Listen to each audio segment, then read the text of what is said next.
Bueno, bienvenidas, bienvenidos a todas y a todos a este ciclo de conferencias denominado La economía del cuidado, trabajo reproductivo y derechos humanos. Quiero dar la bienvenida y el agradecimiento especial a Lilian Fous, quien será hoy la moderadora de este panel. Lilian Fous es viceministra de Igualdad y No Discriminación del Ministerio de la Mujer de la República del Paraguay. Es abogada y escribana pública por la Universidad Nacional de Asunción, tiene un posgrado en liderazgo estratégico, es miembro de la primera Corte de Embajadores de Equidad, Ética y la Transparencia, es ex viceministra de Protección de Derechos de las Mujeres en el periodo 2018-2019. Adelante, viceministra, tiene a su cargo este panel. Muchas gracias, Andrea. Muy buenas tardes a todos y todas. De esta manera vamos a dar inicio a este ciclo de conferencias. Hoy iniciaremos con el panel denominado La economía del cuidado y la feminización de la pobreza en América Latina. El objetivo general de este panel es reflexionar sobre el impacto de la invisibilización de la economía del cuidado en la igualdad de género. Como objetivos específicos tenemos entender el impacto de las brechas de tiempo en el trabajo doméstico no remunerado en los derechos económicos de las mujeres, comprender el impacto en el Producto Interno Bruto del valor del trabajo del cuidado no remunerado y examinar el aporte económico del cuidado en las finanzas, recursos para el bienestar de las personas que forman una familia. Quisiera destacar que nos acompañan hoy distinguidas panelistas. Voy a dar una breve reseña de la hoja de vida de nuestra primera panelista, la señora Soledad Salvador, de Uruguay. Soledad Salvador es magíster en Economía, secretaria ejecutiva de CIEUR, Centro Interdisciplinario de Estudios sobre el Desarrollo en Uruguay. Es investigadora del área de Desarrollo y Género. Actualmente se desempeña como coordinadora del proyecto intergerencial de las Naciones Unidas que lidera ONU Mujeres, denominado Fortalecimiento de la Respuesta Socioeconómica con una perspectiva generacional y de género a partir de la promoción y análisis de las políticas basadas en evidencia. Es consultora para el programa Eurosocial Más para dar apoyo en la construcción del sistema de cuidados en Argentina. También integró el Comité Consultivo de Cuidados periodo 2016-2020 como representante de CIEDUR con el sector académico. Es miembro de la Red Pro Cuidados desde la creación en el año 2013. También trabaja los temas de empoderamiento económico de las mujeres, economía del cuidado y desigualdades de género en el mercado laboral. De esta manera damos la bienvenida a Soledad Salvador. Le cedemos el uso de la palabra. ¿Cómo está, Soledad? Adelante. Disculpen que no, me paré a pedir que se desconectaran mis hijas que están conectadas al mismo internet que yo y vi que estaba inestable. Hola, muy buenas noches. Disculpen que estaba teniendo problemas con la conexión a internet, por eso me levanté un poquito a pedir que me dejaran libre la red. Bueno, para empezar, muchas gracias por la invitación y también gracias por invitar a CIEDUR a coorganizar este evento. Voy a a compartir pantalla en este momento. Sí, acá. Ahí va. Así es más entretenido el compartir lo que les vengo a contar. A ver si ya aparece. Perfecto. Bien. Entonces, como les decía, o sea, la idea de la presentación del panel de hoy es sumamente seductor, que tiene que ver con el tema de la economía del cuidado y la feminización de la pobreza en América Latina. Nosotros, creo que tengo un panel que no se puede reducir. Desde hace varios años, desde el 2005, como planteó acá, que Corina Rodríguez hizo una primera presentación, me acuerdo, y hablaba sobre cómo podíamos definir esto de la economía del cuidado, que empezaba a tomar tanta fuerza en América Latina, un concepto que ya venía trabajándose desde el norte, desde las economistas feministas de Europa, y bueno, y de otros países anglosajones en general, donde se partía de esta idea de que la economía del cuidado, que se le llamaba la care economy, era aquella espacio bastante indefinido, podríamos decir, de bienes, servicios, actividades, relaciones, valores, que tenían que ver con esas necesidades más básicas y relevantes para la existencia y reproducción de las personas en las sociedades en las que viven. O sea, cada uno en función de ese lugar donde habita puede tener distintas necesidades, distintas posibilidades también de generar este tipo de bienes, servicios y relaciones, o de obtenerlas tanto porque las provee el Estado o el mercado. Básicamente entonces es un concepto bastante amplio que lo que ha llevado cada vez más es a tener que delimitarlo cuando uno va a hablar de políticas, como recién mencionaba la ministra del Paraguay, la viceministra de Paraguay, que uno, bueno, cuando va a pensar en una política ya tiene que empezar a tomar un concepto más estricto o restringido. Pero cuando hablamos de la economía del cuidado en sí, hablamos de este concepto bien amplio, y que a su vez el hecho de que se le ponga el término o el concepto de economía a algo tan sensible y relacionado a los cuidados, es básicamente porque lo que implica que nos estamos concentrando en aquel espacio de lo que genera o contribuye a generar valor económico. Entonces estamos pensando que esta economía de los cuidados, que en realidad muchas veces se ha considerado como separada, ¿no? A veces mucho más relacionado con lo que puede ser el área social o las políticas sociales, también generan y contribuyen a generar el valor económico de nuestras sociedades. Y entonces lo que también planteaban ahí Corina, que era lo que a nosotros más nos interesaba, era ver cómo funcionaba esta área, ¿no? de la sociedad donde se organiza el cuidado de los miembros, de las personas, cómo interaccionaba eso con el funcionamiento del sistema económico. Y básicamente ahí lo que planteamos desde la economía feminista era que, bueno, que esta interacción era en los dos sentidos, o sea, habían efectos, ¿no? de cómo se organizan esos cuidados sobre el sistema económico, pero también efectos del sistema económico y de cómo funciona sobre esta economía del cuidado. Entonces, por eso esas interacciones eran tan importantes, y bueno, y es que se busca esto de poder visibilizarlas y poder medirlas. Como sabemos, en América Latina, básicamente la organización de los cuidados se sostiene por las familias, o sea, el Estado, el mercado y la comunidad tienen una muy limitada participación, y bueno, y lo que se está promoviendo cada vez más al desarrollar políticas de cuidado, que el Estado tome ese rol que debe tomar, que es el de ser el que conduce, ¿no? El que define las reglas de cómo se organiza este sistema. Y bueno, y dentro de las familias a su vez sabemos que son las mujeres básicamente las que tienen, ¿no? esa responsabilidad. Entonces, podríamos decir que este trabajo no remunerado siempre ha sido muy invisibilizado cada vez, y mismo la pandemia ha contribuido a que se visibilice más, pero es un trabajo que ha sido muy invisibilizado, y las estadísticas no lo recogen, o sea, no hay información medible, venimos a decir, sin ser con las encuestas de uso del tiempo. También ha sido invisibilizado por los demás sistemas de bienestar, o sea, tanto en la educación, la salud y la seguridad social, podríamos decir que no hay un reconocimiento a este tipo de tareas.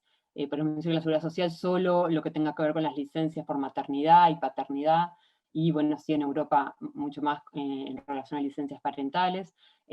Y el sistema de salud y la educación muchas veces también funcionan dando por sentado que hay alguien que resuelve estos cuidados. A su vez, el mercado laboral funciona, ¿no? En base a ciertas reglas que le llamamos androcéntricas, donde el modelo de trabajador ideal que impera es aquel sin responsabilidades familiares, que está basado en esa relación originaria donde el hombre iba al mercado laboral y la mujer se quedaba cuidando en la casa, que es una forma de organización que hoy ya es bastante débil, veníamos a decir, en nuestra sociedad, y básicamente prima más aquellas formas de organización familiar donde hay dos proveedores, o el mismo que es proveedor, en el caso de un hogar monoparental, es el que brinda también cuidados, y cada vez más esta división sexual del trabajo tan nítida ha ido quedando como pospuesta, vamos a decir. A su vez, el tiempo, si uno mira en América Latina, cómo se registra este tiempo de trabajo remunerado y no remunerado, que es a lo que estamos haciendo referencia con la economía del cuidado, básicamente el trabajo no remunerado, tenemos que, acá son 16 países, es el último dato que está disponible en el Observatorio de Igualdad de Género de CEPAL, que siempre las mujeres dedican al trabajo no remunerado, que es la parte de la barra oscura, una cantidad de tiempo mayor que al trabajo remunerado, ¿no? O sea, el trabajo que sí es reconocido en el mercado. Mientras que los hombres tienen la relación inversa, o sea, dedican al trabajo no remunerado una cantidad de tiempo menor que la que dedican al remunerado, y eso se ve en todos los países, y a su vez, lo que muestra el gráfico es que la suma de ambos es siempre mayor para las mujeres, o sea que estamos hablando de una carga total, de tiempo total para las mujeres, eso está pensado en horas semanales, significativamente superior. O sea que por este lado lo que vemos con esta forma de visibilización que se logra a través de las encuestas de uso del tiempo, es que efectivamente hay hay una carga mayor en las mujeres que a su vez va en contra de ellas porque esa carga a su vez se compone principalmente de trabajo no remunerado. Entonces, esa sobrecarga de trabajo no remunerado a su vez tiene efectos en estos distintos sistemas, como decíamos hoy, en el mercado laboral, por ejemplo, porque las mujeres van a tener una menor participación, acá se me corrieron un poquito los símbolos, pero era la menor participación laboral de las mujeres se ve tanto por la menor tasa de actividad en relación a los hombres, como por la menor cantidad de horas que realizan en el mercado. A su vez, las que se insertan en el mercado laboral sufren de cierta segregación ocupacional, o sea, se ocupan en ciertos tipos de empleos o no logran acceder a puestos de jerarquía. A su vez hay discriminación salarial, lo que hace que a veces por mismo nivel de formación no se accede a remuneraciones equivalentes, entonces ambas explican lo que llamamos la brecha salarial por hora.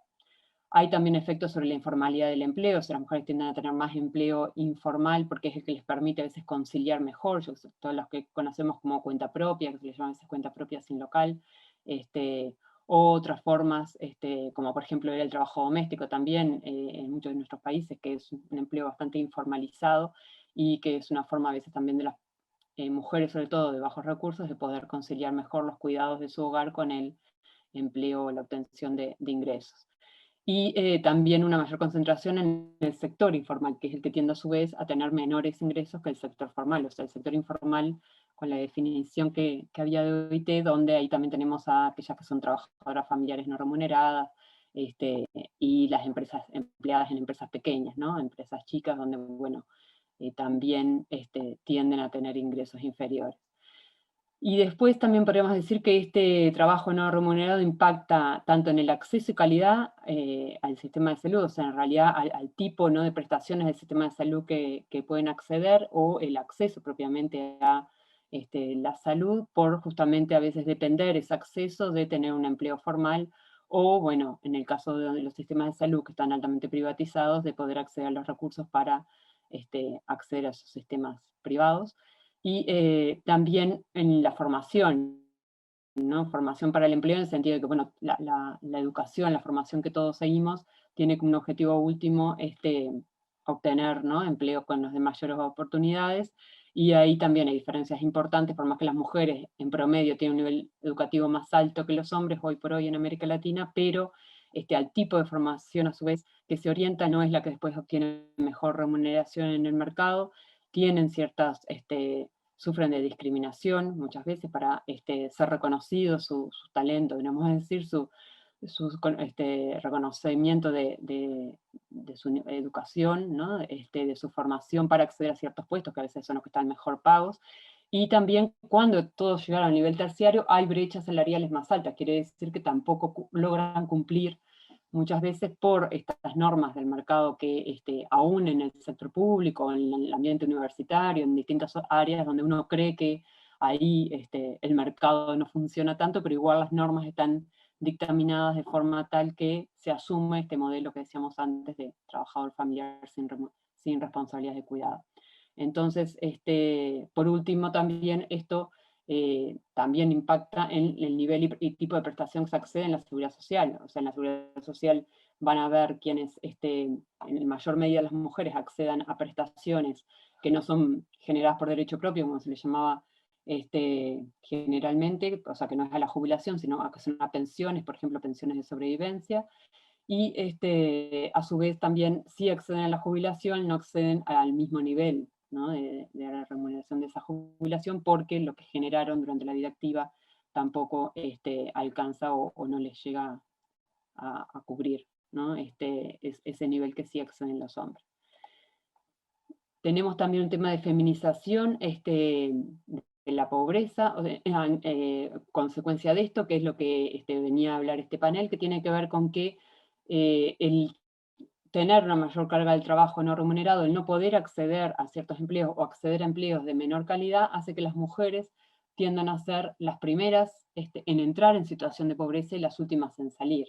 Esto se evidencia en general en los países de América Latina, y es una situación justamente que hoy por hoy la estamos viviendo por efecto de la pandemia. Entonces ahí algo que quería traer también a colación era este tema de que, bueno, la pandemia hoy en la actualidad, sobre todo en los países donde no se han avanzado en políticas de cuidado, ha mostrado que, bueno, que los cuidados han recaído igual en forma importante sobre las mujeres. Básicamente, aparte de estas medidas, no han tenido este enfoque de género, entonces, bueno, básicamente se llegó a la reducción en casi todos los países de América Latina de los servicios de cuidado, ¿sí? y los servicios de educación durante el tiempo que se llamaba, ¿no? se pedía un mayor distanciamiento social, y ello tuvo impacto en gran parte de las mujeres en la participación laboral, en reducir la participación laboral. La CEPAL habla de una retracción de 10 años atrás, y también el aumento del desempleo, o sea, un mayor desempleo para las mujeres. Y bueno, y a su vez eso, si uno mira en términos de qué mujeres se han visto impactadas, tenemos muchas mujeres jefas de hogar, básicamente hogares monoparentales y biparentales, que claramente trasladan esa feminización que hablamos de la pobreza a una infantilización también de la pobreza, porque son Buenas niños noches, doña Betty. los que habitan en esos hogares. Entonces, para ir cerrando, simplemente...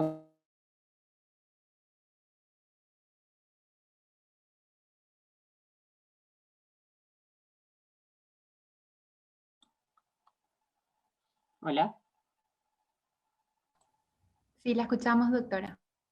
Ah, entonces, para invertir en cuidados, que es lo que se está proponiendo, estamos proponiendo desde hace varios años, como decía hoy también la viceministra de Paraguay, que en realidad desde el 2007, con el consenso de Quito, fue una campaña que se viene haciendo a nivel de América Latina, invertir en cuidados. Bueno, claramente podemos evidenciar en los países que sí han invertido en cuidados que esto genera lo que le llaman el triple dividendo. Esto ha sido patentado muchas veces por ONU Mujeres y por CEPAL, que hablan de este término, y que claramente refiere a que invertir en cuidados mejora la calidad del empleo en cuidados propiamente, y como decíamos hoy, es un sector que a su vez tiene bastante niveles de informalidad, y muchas veces este tipo de cuidados en el mercado se realiza con bajo nivel educativo, entonces eso también reduce la calidad del empleo en ese sector.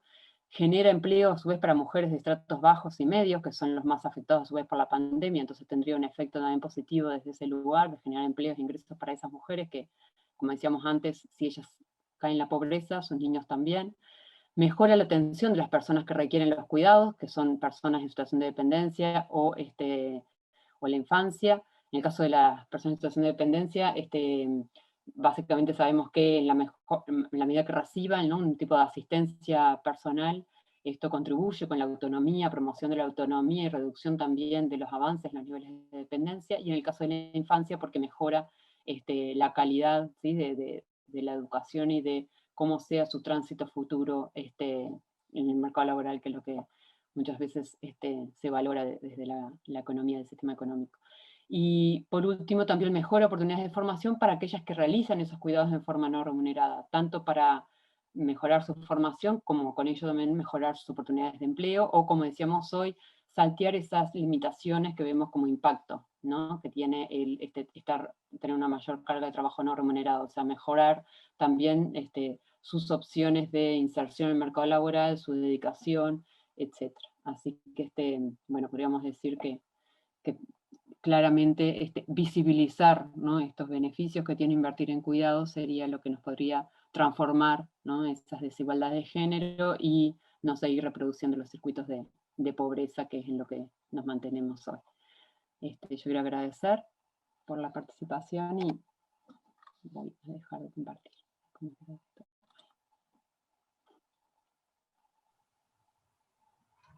Muchísimas gracias, Soledad, por tu ponencia. Sin duda alguna, a partir del Consenso de Quito se puso un mayor énfasis en visibilizar el uso del tiempo de las mujeres, y a partir de allí, con esas evidencias científicas, pudimos visibilizar mayor las asimetrías en la distribución del trabajo y su impacto en todas las áreas, en todo el ciclo de vida. Por eso es que debemos proponer estrategias de construcción a través de los consensos sobre las responsabilidades compartidas en el hogar y en todos los sectores de la sociedad. Es sumamente importante. Quisiera agradecer a las personas que están siguiendo esta conferencia desde Guatemala, desde Argentina, nos están escribiendo en el chat. Como dijimos al principio, la metodología sería que al final de la ponencia de las tres panelistas abriremos un espacio para las preguntas. Nos gustaría que pongan sus nombres, a qué país corresponden y a qué panelistas van dirigidas las preguntas. Ahora pasaría a presentar a nuestra segunda panelista, que nos acompaña desde Bolivia, Juana Olivera. Juana Olivera, está ella aquí, nos acompaña. ¿Cómo estás, sí, Juana? Viceministra, ¿cómo está? Buenas noches. Muy buenas tardes, muy buenas noches, dependiendo de dónde nos están acompañando. Me gustaría hacer una breve presentación de tu currículum, de tu hoja de vida, Juana, si me permitís. Bueno, Juana es socióloga, especialista en género, ha estudiado en la Facultad de Filosofía y Teología en la Universidad Católica Boliviana. Posteriormente, ha estudiado Sociología en la Facultad de Economía en la Universidad Mayor de San Simón. Es diplomada en Gobernabilidad y Gerencia Política en la Universidad Privada del Valle, a través de un convenio con la Universidad George Washington, y finalmente hizo una maestría en Derechos Humanos en la Universidad Mayor de San Simón. Durante 12 años de su vida se ha dedicado exclusivamente al trabajo doméstico y el cuidado de su familia. Es consultora independiente, es investigadora, responsable del componente género del Gobierno Autónomo Departamental de Cochabamba, es responsable del área de Derechos Económicos y actualmente se desempeña como directora del Instituto de Formación Femenina Integral. Es integrante del Comité Coordinador de la Plataforma Nacional de Corresponsabilidad Social y Pública del Cuidado de Bolivia. Sí, de esta manera te damos la bienvenida, Juana. El micrófono es tuyo, como diríamos. Adelante. Gracias, Viceministra. Buenas noches a todas y todos. Muy agradecida con la invitación que he recibido de la Fundación. Yo quisiera recuperar varios de los aspectos que ha mencionado Soledad y que nos sirven justamente de soporte, ¿no es cierto?, para abordar un tema tan vital como es el tema de cuidados, y más si este tema está vinculado a la feminización de la pobreza. Yo quisiera destacar que si bien tenemos una historia en común y también elementos comunes como latinoamericanas y latinoamericanos respecto de esto que es la problemática de cuidados, ciertamente también tenemos componentes que claramente nos diferencian entre países. Algo por lo que yo quisiera empezar es justamente por un componente que para nosotras, en el caso de Bolivia, tiene una fundamental importancia, que es esta variable, este recurso que finalmente es un recurso no renovable, que es el tiempo, que es fundamental, ¿no es cierto?, para que nosotras podamos y todas las personas podamos desarrollar, desplegar esto que es la vida. Si bien les decía, creo que tenemos cuestiones que son específicas de cada país, pienso también que tenemos cosas comunes, como que las mujeres invertimos muchísimo más tiempo, por ejemplo, en todo lo que tiene que ver el trabajo de cuidados, que tenemos menores oportunidades, ¿no es cierto?, de ejercer nuestros derechos en los diferentes ámbitos, fundamentalmente nuestros derechos económicos vinculados justamente al trabajo y a la educación, etcétera, porque realmente esta variable tiempo, este componente, definitivamente juega un papel importante en nuestras vidas y en el despliegue de lo cotidiano. En Bolivia, por ejemplo, 4.1 millones de personas de diferentes grupos etarios son justamente personas dependientes de cuidado, y en ese sentido, ¿no es cierto?, si hablamos de esto que es la feminización de la pobreza, podemos darnos cuenta que estas personas que requieren cuidados están en una situación de vulnerabilidad y de pobreza justamente porque, de acuerdo, ¿no es cierto?, a una serie de estudios que se han hecho, a la propia situación de la realidad en la coyuntura que actualmente estamos inmersas, revelan, ¿no es cierto?, que 8 de cada 10 personas que requieren cuidados en nuestro país, por ejemplo, están en una situación de pobreza. Mientras tengamos este tipo de desigualdades que son estructurales, mientras las mujeres no tengamos la posibilidad de disponer de tiempo libre, mientras no tengamos un reparto equitativo de esto que es el trabajo de cuidados, no solamente al interior de los hogares, no solamente entre hombres y mujeres, sino que tengamos la posibilidad de que esto pueda definitivamente romper la división que existe, la falsa división que existe entre el ámbito público y privado, y podamos comprometer en este proceso que vincula la sostenibilidad de la vida a una serie de factores y variables que son importantes a la hora de garantizarla, mientras la sociedad, los colectivos, mientras el Estado no asuma responsabilidad sobre esto y realmente sea garante de derechos y garante del cuidado de las personas que viven al interior de sus territorios, creo que va a ser muy difícil que podamos superar, ¿no es cierto?, una serie de factores que en este momento afectan de manera fundamental a la vida de las personas en general, pero yo diría que fundamentalmente a la vida de las mujeres. En nuestro país, como en América Latina, buena parte de las mujeres están insertas en esto que es el mercado informal, en el mercado de trabajo informal. Esto supone obviamente que no tenemos acceso a seguros sociales, no tenemos beneficios sociales, no tenemos una serie de sentidos de protección que hacen al despliegue mínimo de lo vital y que nos obliga en realidad a trabajar en condiciones terriblemente depauperantes de lo humano y con serias consecuencias, como decía Soledad, sobre esto que son los niños y las niñas, por ejemplo, las personas adultas mayores que son también dependientes del cuidado de las mujeres y que afecta seriamente, como les mencionaba, el despliegue de lo humano. Creo que es importante que tanto las familias, el mercado, el Estado, las empresas, el colectivo social en su conjunto pueda asumir la corresponsabilidad de los cuidados, pero además creo que falta todavía en Latinoamérica en general, y yo puedo decir que en mi país, en Bolivia en particular, visibilizar esto que decía Soledad, ¿no? Este trabajo invisible que ha estado sosteniendo el proceso de acumulación de capital, este trabajo invisible que finalmente sostiene la economía de los países y que hasta ahora sigue constituyendo una lucha permanente del movimiento de mujeres de las organizaciones de mujeres para que pueda ser visibilizado, para que pueda ser contabilizado, etcétera, pero que sigue estando en un espacio que definitivamente no promueve prácticas y no impulsa políticas públicas que puedan hacerse cargo de esto que es la corresponsabilidad del cuidado desde el Estado.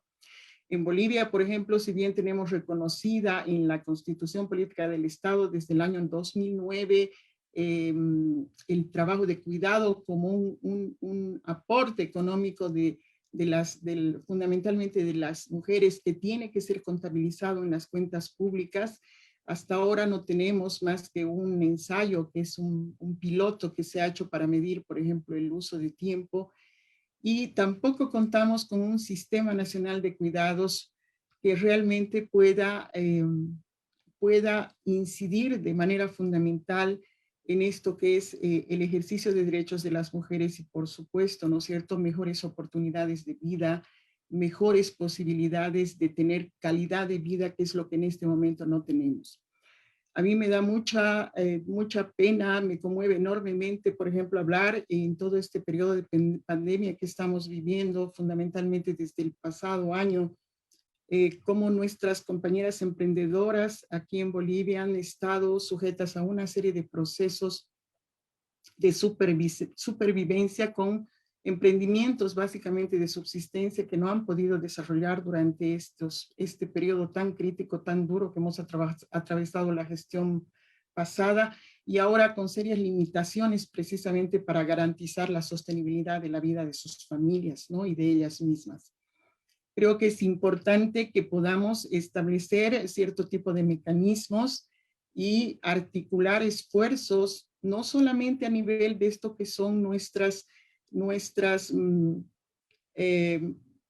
localidades, ¿no?, nuestros países, sino que podamos de repente articularnos a nivel regional para justamente compartir experiencias que se están desarrollando en nuestros países y para que podamos desde estas experiencias articular esfuerzos en la construcción y en la visibilización, además de del trabajo de cuidado y de todo lo que ello supone.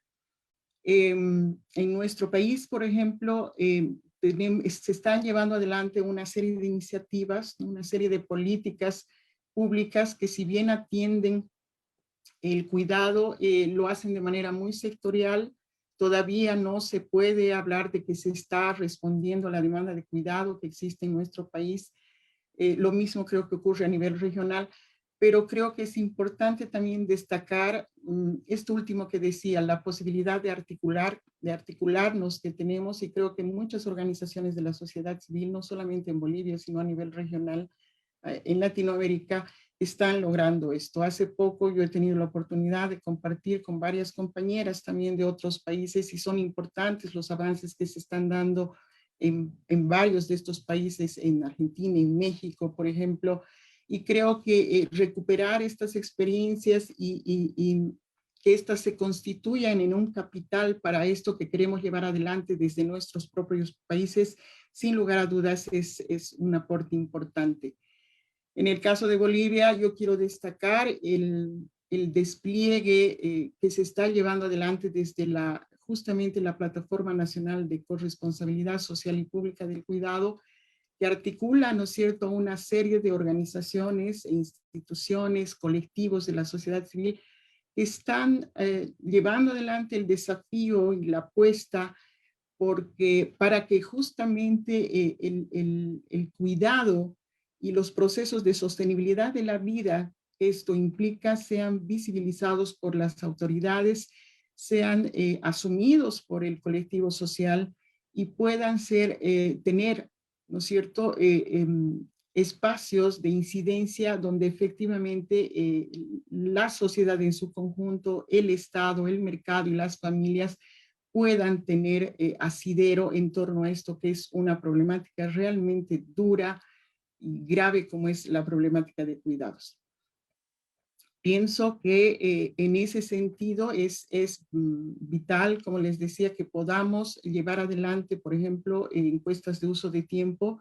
Si bien podemos desde la experiencia ver lo que está ocurriendo en nuestro entorno, es importante contar con datos evidentes, con datos duros que nos demuestren lo que efectivamente está ocurriendo en la región y que podamos, como les decía, también recuperar las experiencias de otros países de nuestro entorno y articular esfuerzos para que la sociedad en su conjunto tome conciencia de esto que es tan importante como es la sostenibilidad de la vida y lo que el cuidado aporta, ¿no es cierto?, a estos procesos de sostenibilidad.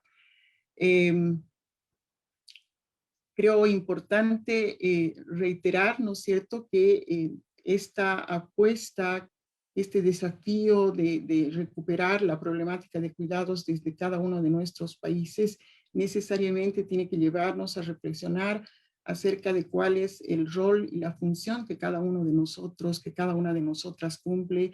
Y creo que ya no estamos en una etapa, como decía Soledad, inicial, en la que las mujeres no formemos parte del sistema en todos sus ámbitos y no nos estemos desempeñando en los diferentes espacios políticos, sociales, económicos, etcétera, de la ciencia y la cultura. Creo que hemos topado todos los espacios, pero creo que el tema de cuidados y la carga que se impone a las mujeres, sean profesionales o no, pertenezcan tengan cierto tipo de estatus social o no, sean del área rural o urbana, etcétera, sigue siendo una carga bastante fuerte que definitivamente limita las posibilidades de esto que es el ejercicio de sus derechos, el despliegue de su vida, el tema de oportunidades que puedan tener las mujeres y las niñas. Y en ese sentido creo que reflexionar sobre estos aspectos, modificar las conductas, los patrones socioculturales que hasta ahora han guiado nuestras vidas y dejar de lado una serie de prejuicios que finalmente son los que limitan e invalidan la posibilidad de que los varones al interior de las familias, el colectivo social y el propio Estado asuman la corresponsabilidad. Nos va a permitir superar estos aspectos, nos va a permitir definitivamente tener otro tipo de reorganización y de gestión, de redistribución, de reconocimiento de esto que es el cuidado. Muchas gracias. Muchas gracias, Juana Olivera, por tu ponencia, realmente muy enriquecedora la posición desde Bolivia. Como más allá de la reflexión realmente de este panel, lo que queremos es compilar todas las posiciones y las experiencias de los diferentes panelistas de los diferentes países, de modo a enriquecer un poco la experiencia. Como bien lo dije, desde Paraguay estamos en plena construcción de la Política Nacional de Cuidado y tenemos el gran desafío de colocar al cuidado en el centro de las políticas públicas, de reconocerlo como un derecho humano, como una necesidad básica y por sobre todo que sea un trabajo remunerado, porque es un trabajo que aporta dentro de lo que es la economía, como bien lo dijimos al principio. Por ello debemos de contribuir a valorar el impacto económico del cuidado, los costos de la falta del registro para la economía nacional o también regional, para la economía de los hogares, y evidenciar la necesidad de promover la corresponsabilidad del cuidado, de generar cambios no solamente dentro de los hogares, sino cambios políticos, cambios sociales y culturales, para que realmente logremos la reducción de la feminización de la pobreza y romper un poco con esta división sexual del trabajo. Bueno, a continuación quisiera presentar a nuestra tercera y última panelista. Ella es la doctora Verónica Serafini.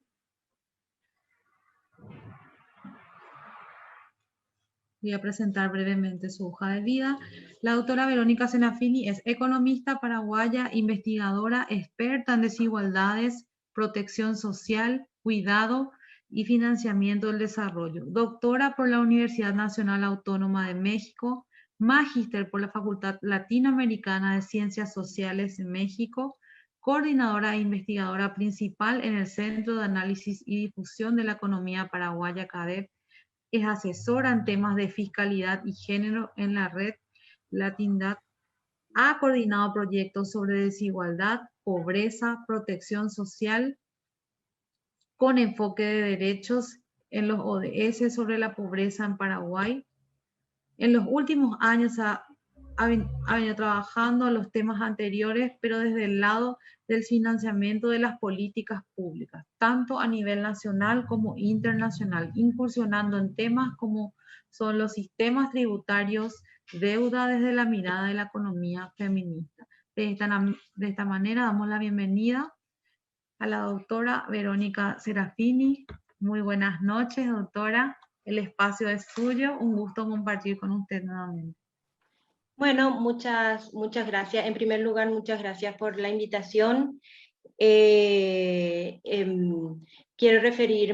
voy a referir, como ya anticipaste, al otro lado de la economía del cuidado, porque nos estamos dedicando más al diseño y a la implementación de políticas, y eso dentro de la política fiscal sería por el lado del gasto, pero hoy estamos ante un contexto bastante complicado que ya en América Latina se veía viendo complicado, que tiene que ver el lado del financiamiento de los presupuestos. Es decir, cada vez hay un mayor desafío de impulsar las políticas de cuidado, pero también de mirar cómo financiar esas políticas de cuidado. Porque, bueno, históricamente en América Latina nuestro sistema tributario ha sido débil para generar recursos, y hoy se suma también el gran desafío de los déficits fiscales y la deuda. Yo quería, tengo una muy breve presentación para facilitar sobre todo el tiempo. Y quería, antes de llegar a... Creo que están viendo, ¿verdad? Todavía, doctora, vemos en negro la pantalla. ¿Ahí? Ahí sí, Ahora doctora.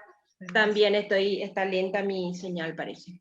Bueno, ponerle primero algunos números sobre las implicancias del trabajo de cuidado en América Latina.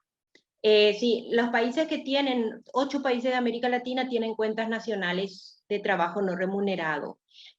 Y en aquellos países que tienen esos estudios, se ha encontrado que el trabajo de cuidado, en general, cuidado y doméstico no remunerado de las mujeres representa entre el 11 y el 18% del PIB.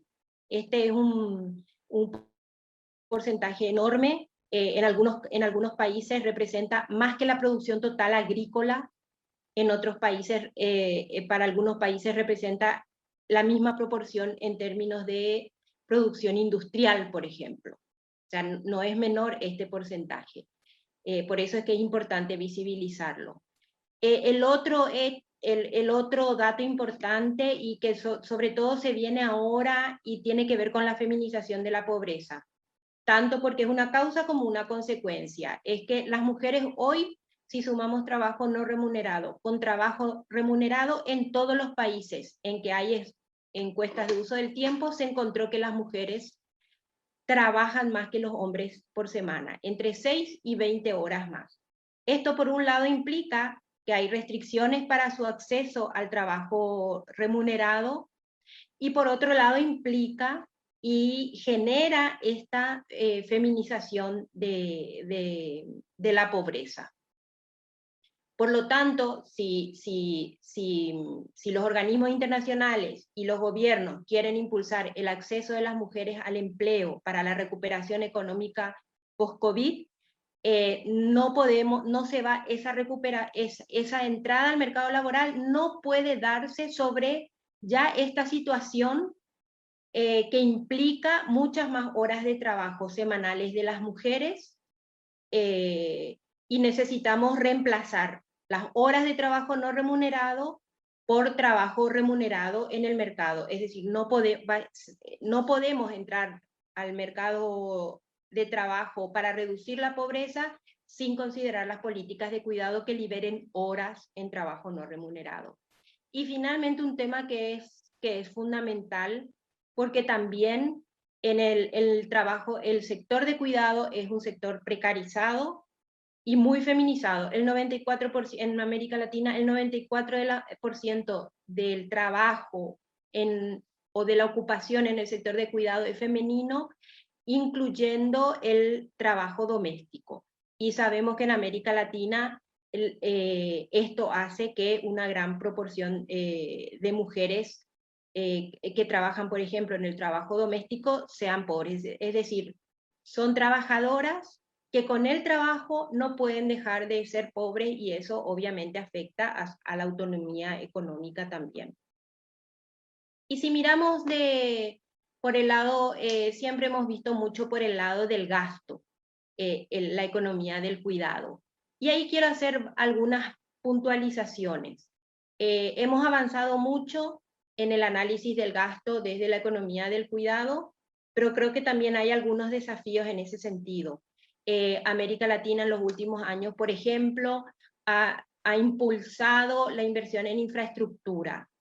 Y ahí tenemos que preguntarnos cuánto de ese impulso a la infraestructura se dio en el sector de cuidados. Probablemente en la mayoría de nuestros países es mínima la inversión en infraestructura de cuidado. Gran parte de la inversión se da en infraestructura vial, en infraestructura digital, un poco en infraestructura social. Pero si miramos el lado del cuidado es menor. Hemos avanzado también en algunos elementos que tienen, que buscan reducir la pobreza, como por ejemplo programas contra la pobreza. Pero avanzamos más por el lado de la familia que por el lado de la autonomía económica de las mujeres. Ahí avanzamos, pero tenemos que seguir generando esfuerzos. Donde estamos menos, el discurso, la narrativa y el debate está menos desarrollado en términos de la economía del cuidado. Cucharón. Con eso le vas a mover.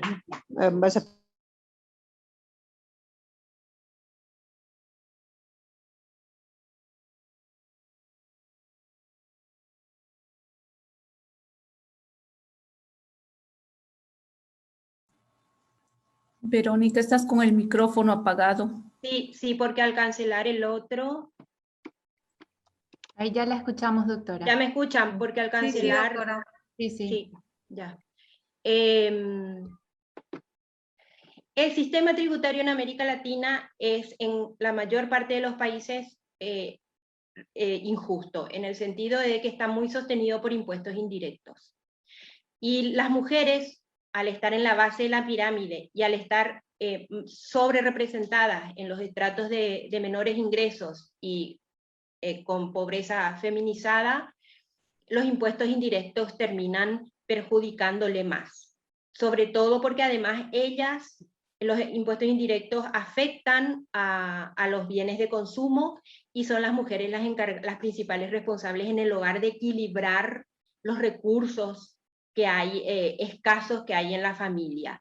Y eso implica que cuando tienen menos recursos, porque se pagan impuestos, ellas tienen que dedicarle más tiempo de trabajo no remunerado, porque no pueden adquirir bienes y servicios en el mercado. Por eso, por un lado, tenemos que pensar en un sistema tributario que no solo recaude, sino que también recaude de manera justa, sin penalizar a las mujeres. Hoy, si nosotros nos ponemos a pensar que los programas de transferencia están sostenidos por impuestos indirectos, resulta que le estamos dando una parte del presupuesto con políticas sociales a las familias en situación de pobreza y a mujeres en situación de pobreza, pero ellas mismas, cuando se van al mercado a consumir bienes básicos, terminan aportando a los impuestos indirectos, y eso vuelve, o sea, en realidad no estamos redistribuyendo por la vía del sistema tributario.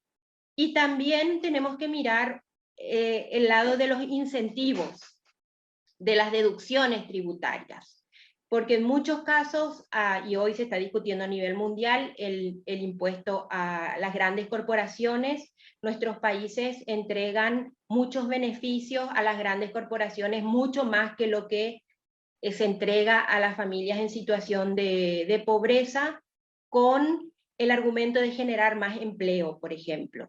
Pero si nosotros vemos esa inversión que viene a nuestros países, se vuelve a beneficiar de las brechas de género salariales.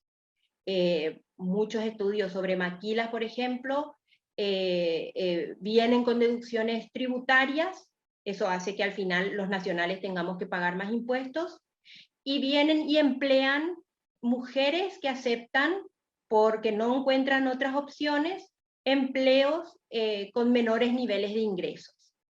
Y ahí tenemos una doble, por un lado perdemos impuestos para financiar políticas de cuidado por las deducciones, y por otro lado también las mujeres, estos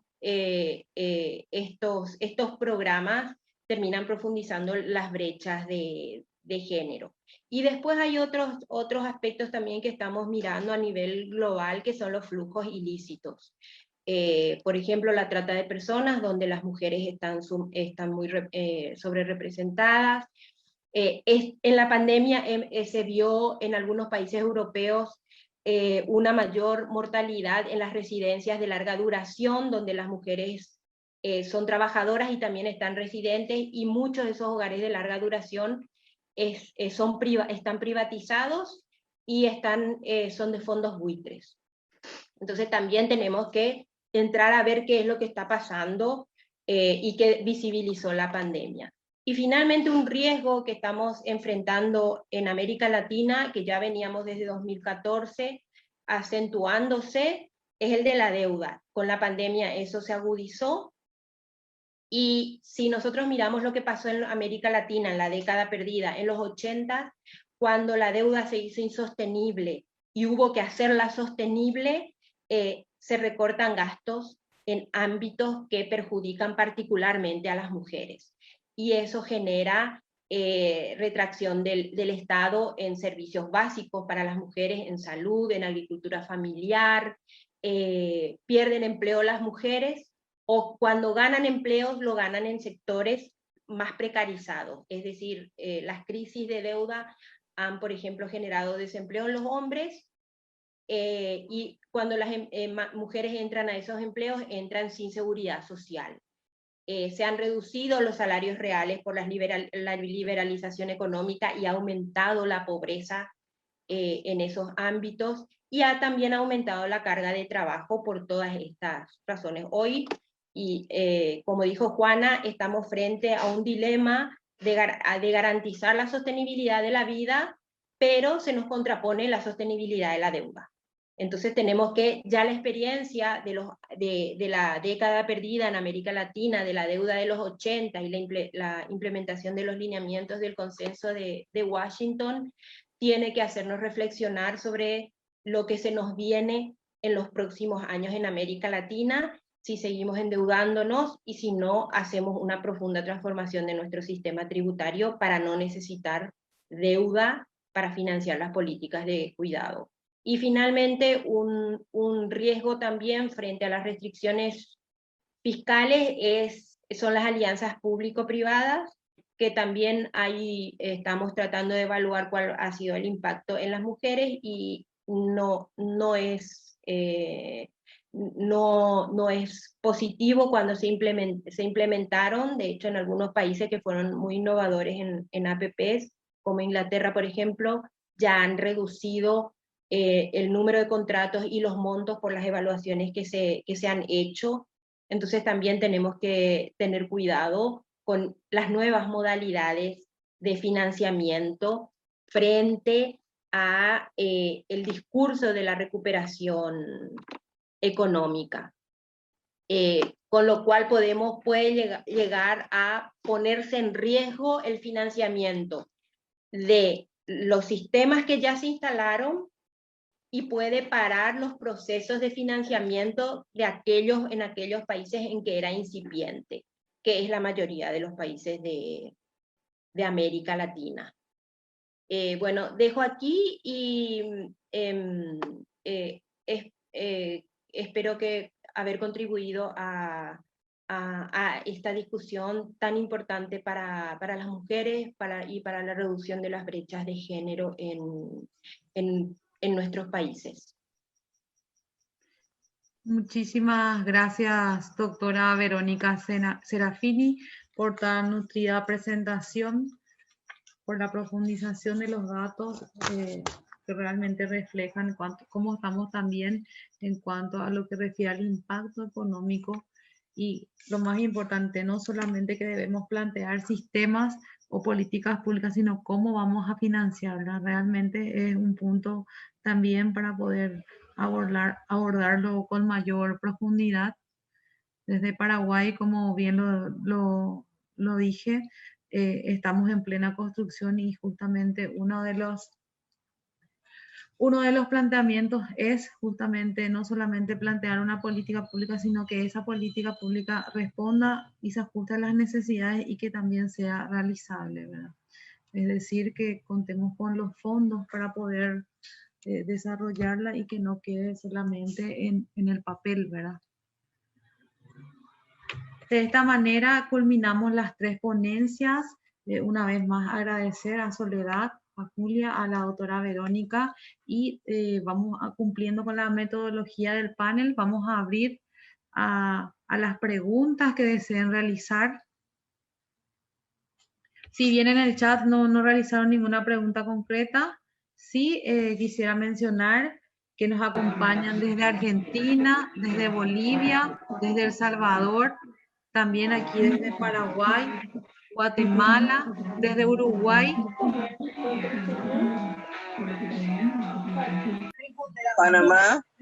Panamá también. Un saludo para todas y todos los que nos acompañan. Perú. Colombia, De Perú. Colombia presente. Un saludo a todas. De Perú. Buenas noches, profesor. Buenas noches, compañeros, compañeras. Buenas noches, saludos de Perú.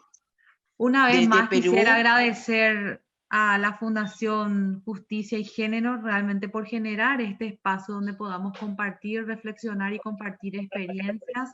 Para nosotros como un país como Paraguay es sumamente importante contar con las experiencias de Uruguay. Sabemos que ellos ya tienen un sistema de cuidado que está en funcionamiento, que es como utilizamos como un modelo de buenas prácticas, así como Bolivia.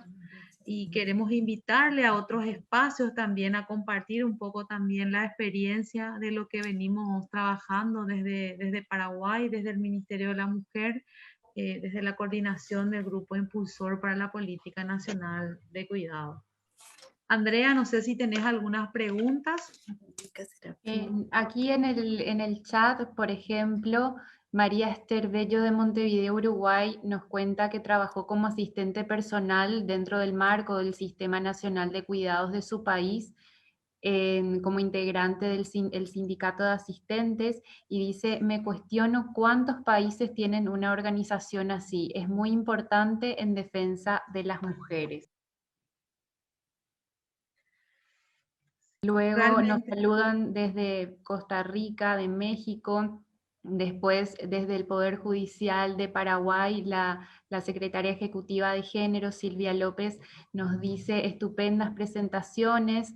Enhorabuena al Ministerio de la Mujer por la labor en este aspecto tan importante para las mujeres.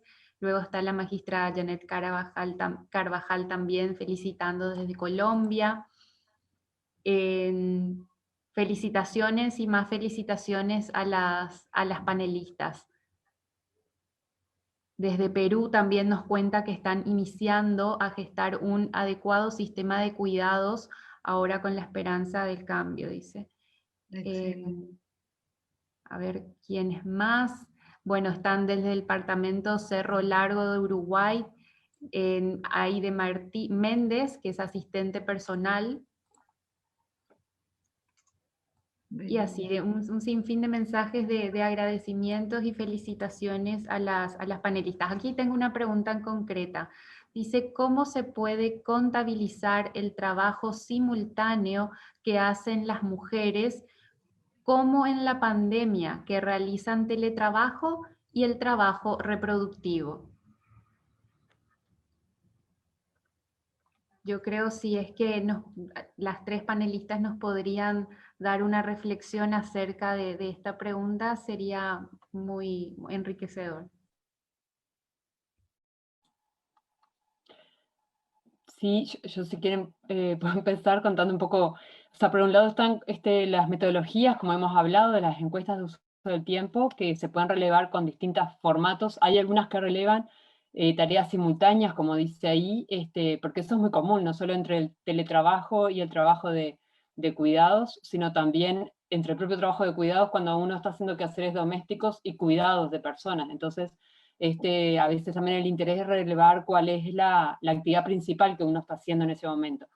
Es muy cierto a su vez que con la pandemia, el teletrabajo sobre todo, yo analizando estadísticas de Uruguay de lo que pasó durante el 2020, identificaba esto que en realidad las mujeres que tienen, bueno, empleos donde es posible esto de trabajar a distancia o teletrabajar, que básicamente se concentra en los quintiles de ingresos más altos y en la ciudad de Montevideo, por ejemplo, si uno mira las estadísticas, son las que más han aumentado el tiempo de la proporción de teletrabajo que realizan, es porque lo pueden hacer, ¿no? Porque también eso es una posibilidad, vamos a decir.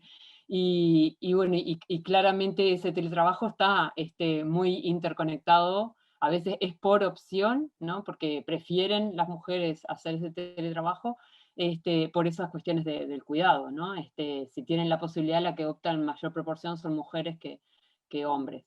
Y la forma entonces es por eso, o sea, lo que prima es el interés, ¿no? De la investigación. Si uno lo que quiere es recoger esas actividades simultáneas, se puede hacer. Muchas veces la forma más rápida de recoger las estadísticas es preguntar, como decía hoy, lo de la actividad principal. ¿Cuál es de las dos la actividad principal por la cual estás realizando en ese momento? Yo creo que en este caso, dado que ambas tareas se realizan, y podríamos decir que las dos son importantes, porque tanto el tener que hacer el trabajo, ¿no? Si no tengo los ingresos, pero a su vez el tener que cuidar, porque si no ese niño no estaría siendo cuidado. Una opción, como dicen ahí de Mujer Maravilla, una opción buena sería recoger esa simultaneidad de tareas y contar las horas. Así las horas totales te van a dar una jornada mayor que la jornada que uno está destinando, pero se puede hacer esa medición de tareas simultáneas. Las estadísticas lo permitirían, el formato de las encuestas de uso del tiempo lo permitirían.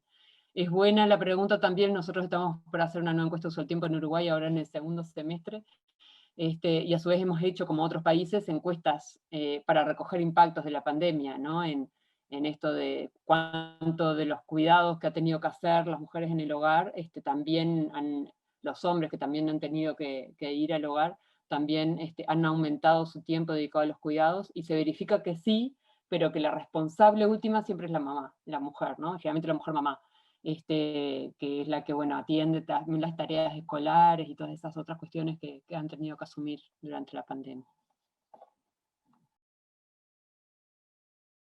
Muchísimas gracias, Soledad, por tu respuesta. No sé si la doctora Verónica quiere también responder la pregunta que realizaron.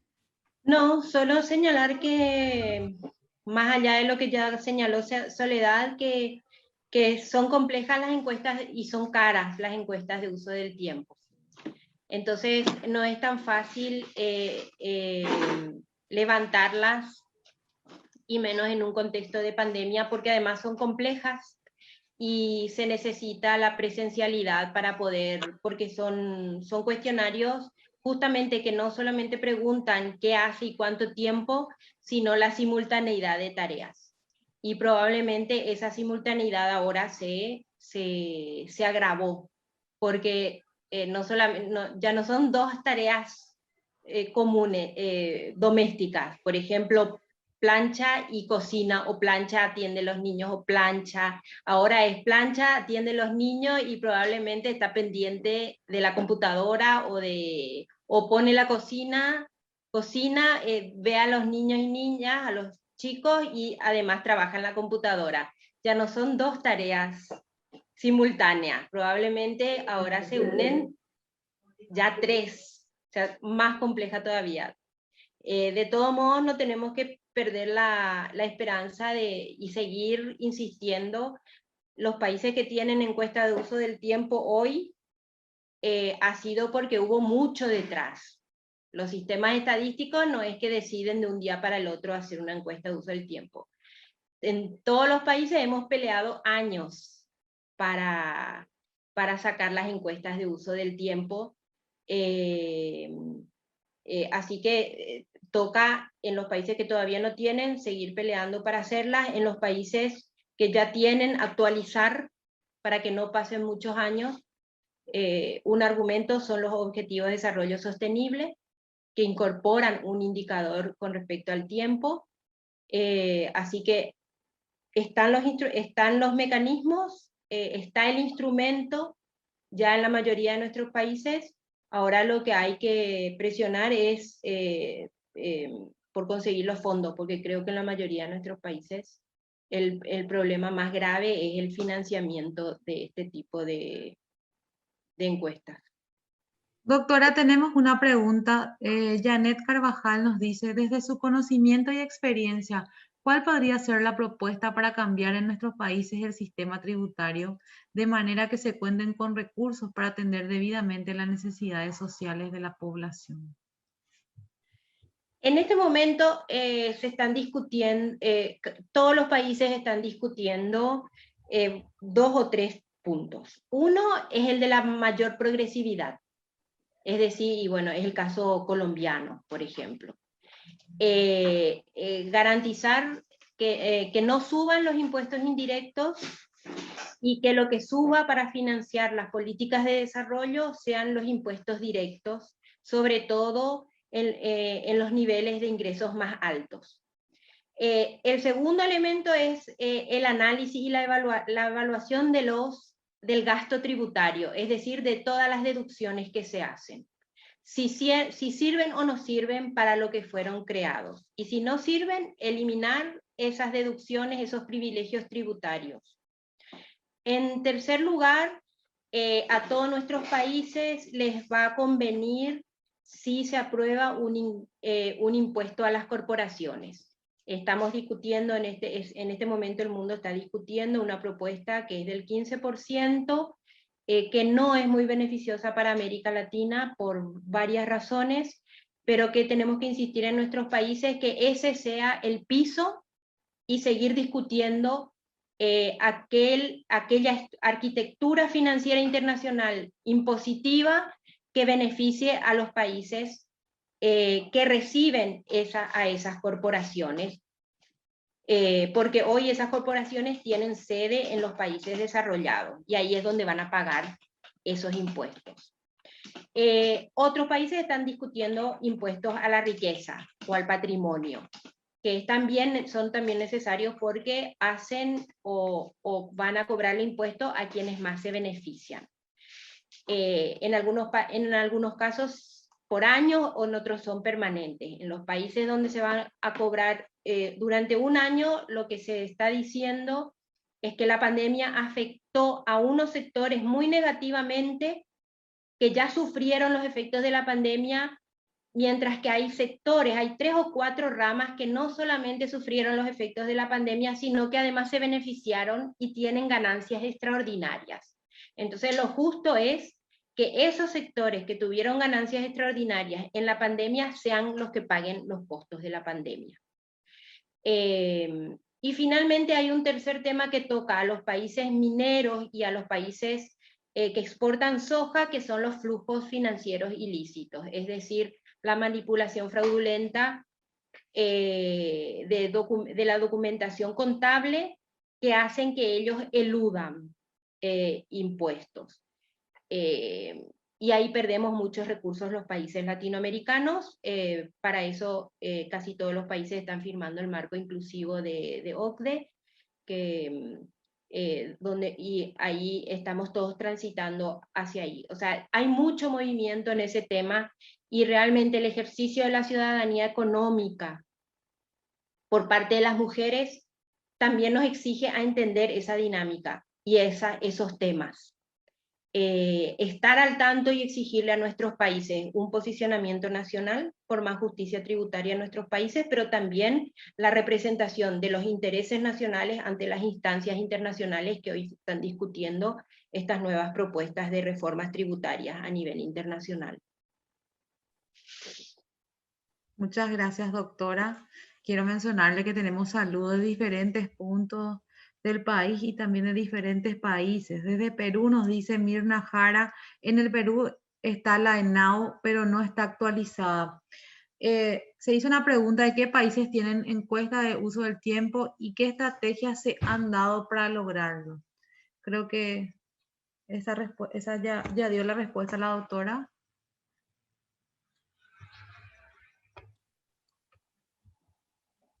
Mujeres en transición en todos los países. Sí. ¿Cuáles son las estrategias para lograr? Países, pero no todas actualizadas. Sí. Ahora el gran desafío es tenerlas, ¿verdad? Pero actualizadas, ¿verdad? Ya también en este contexto de pandemia, que es un escenario nuevo. En nuestro país también estamos por ese camino, ¿verdad? De tener la encuesta de uso del tiempo actualizada. Estamos estrategia y vamos a adoptar las estrategias que nos ha mencionado la doctora Verónica Serafini. Mujeres en transición, dice, en CR, proponen el tema de envejecimiento y vejez para las mujeres mayores de 50. Se analizan estos temas. María Esther Bello dice, muy buena la disertación, que vengan otras. Muy importante el tema, nos dice María Doyi Muñoz.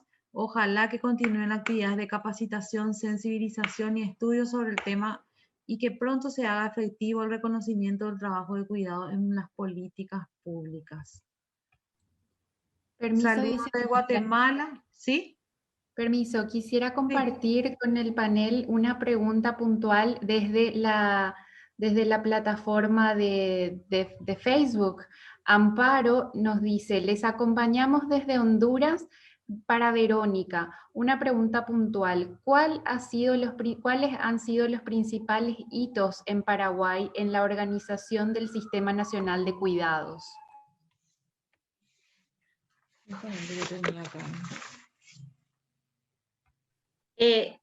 Tal vez Lilian pueda profundizar. Yo participé hasta hace 2 años en la elaboración de algunos documentos técnicos y así que no estoy, después se conformó la mesa para impulsar y la viceministra creo que tiene información súper actualizada. Sí, si me permiten, con mil gusto. Yo no estoy en calidad de panelista, pero sí también traje algunos apuntes que me parecían importantes un poco mencionar desde Paraguay. Como mencioné al principio, existen hitos en el marco de la construcción de la política de cuidados en nuestro país, ya que desde el 2007, con el consenso de Quito, Paraguay asume el compromiso de adoptar medidas y de construir estas políticas públicas reconociendo la importancia del cuidado. En el 2011 al 2013 desarrollamos seminarios, jornadas de debate con las mujeres líderes. También se realizaron investigaciones, está la encuesta del uso del tiempo. También realizamos un diagnóstico sobre las políticas públicas relativas a los cuidados. Se hizo un diagnóstico también con las instituciones para saber cuáles son las ofertas que tienen las instituciones que forman parte del Estado. En el 2016 se logró la conformación del grupo interinstitucional impulsor de una política de cuidados, en el cual actualmente forman parte 12 instituciones públicas. También tenemos la idea de sumar a más instituciones. En el 2019 logramos que se realice la formulación del documento marco para el diseño de esta política y logramos tener el decreto 1783 del mismo año, en el 2019, por el Ejecutivo, que nos dio cierto respaldo y estatus al grupo impulsor para poder seguir, para poder avanzar, ¿verdad? Actualmente el MinMujer lidera estos espacios interinstitucionales, intersectoriales, para la construcción de la política. Contamos con ciertos documentos que ahora están siendo validados por el grupo impulsor. Y los criterios orientadores para el diseño de esta política son la transformación cultural para reconocer, reducir y redistribuir el trabajo de cuidados, la corresponsabilidad como un principio orientador en la familia, entre la familia, el Estado, el sector privado y la comunidad, y también entre hombres y mujeres, garantizar el derecho a recibir cuidados en condiciones de calidad e igualdad, promover el desarrollo de la autonomía, construir la política de cuidado en el marco del sistema de protección social como uno de sus ejes fundamentales, incorporar en el diseño de las perspectivas de género, generaciones y étnico-culturales, fortalecer, profesionalizar y revalorizar la tarea del cuidado y constituirse como una política universal de implementación gradual y progresiva. Esos son, digamos, que los hitos que venimos marcando, los criterios orientadores de la construcción de nuestra política nacional de cuidado. Actualmente con el grupo impulsor contamos con una hoja de ruta bastante ambiciosa, pero deseamos iniciar el proceso de socialización y debate para recoger las posturas de los diferentes sectores a fin de que podamos plantear o proponer en el Congreso el proyecto de ley para que pueda ser aprobado y sancionado. Si responde a la pregunta, Andrea. Sí. Nada más agregar que, bueno, en 31 personas están visualizando también el panel a través del Facebook y mandando felicitaciones a cada una de las panelistas. Nada más para agregar.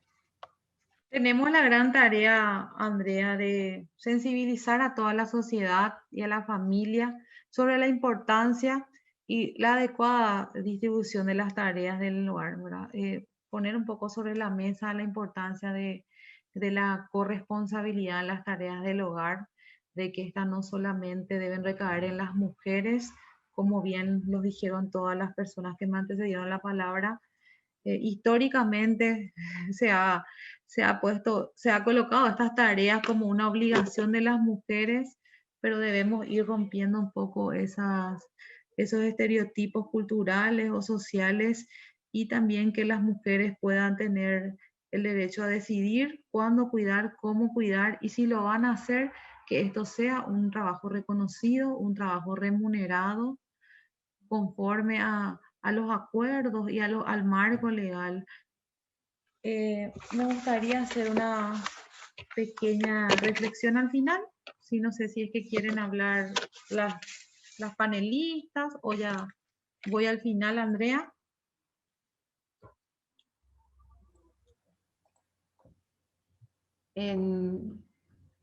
Si alguna de las panelistas quiere dar como unas palabras de cierre o simplemente ya cerramos el panel, viceministra. Yo puedo decir una cuestión. Creo que estamos en un momento clave en nuestra lucha por políticas de cuidado. Años peleando, discutiendo, y la pandemia lo que hizo fue justamente mostrar el rol que tiene el cuidado en la sociedad.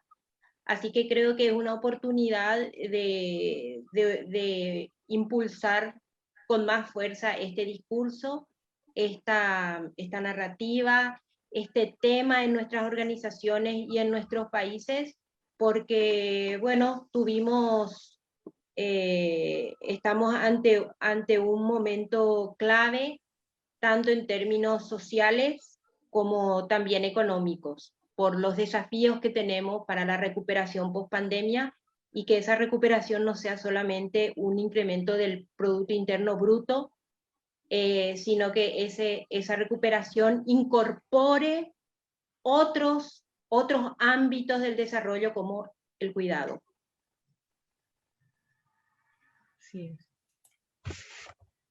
Coincido plenamente con usted, doctora. Esta pandemia vino a develar realmente muchas de las problemáticas y por sobre todo nos dio este escenario óptimo, preciso, como para poder colocar la problemática, la temática y buscar los aliados estratégicos a fin de poder avanzar con la construcción de esta política tan necesaria, ¿verdad?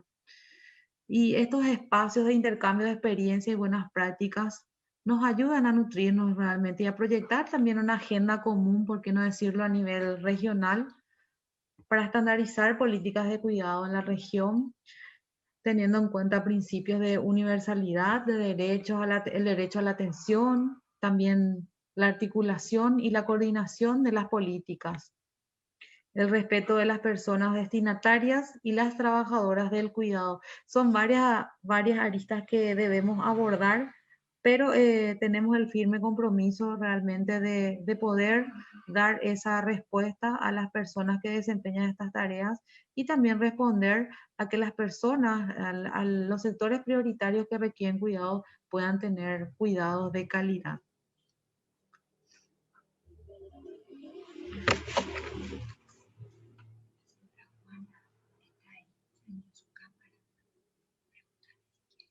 Sí, me dicen, no sé si la señora Juana quiere hacer uso de la palabra. Adelante, Juana. Gracias, viceministra. No, simplemente mencionar que coincido plenamente con Verónica en que pese a lo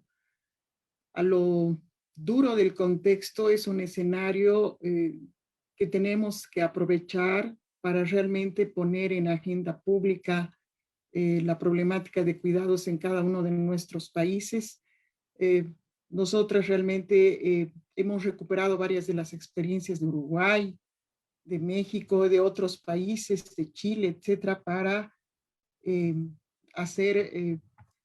plantear más bien una serie de estrategias que nos permitan avanzar en torno a esta problemática y realmente hacer acopio y acúmulo de esfuerzos desde la sociedad civil, desde las organizaciones de mujeres, desde las distintas instituciones, para que la problemática de cuidado realmente tenga la atención y tenga el espacio, ¿no?, y el despliegue de una serie de políticas públicas que realmente impacten, ¿no?, de manera positiva en la vida de las mujeres.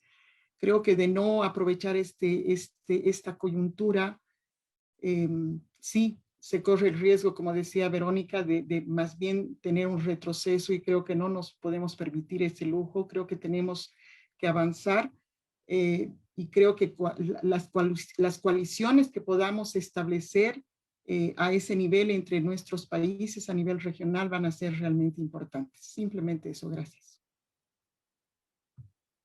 Muchísimas gracias, Juana.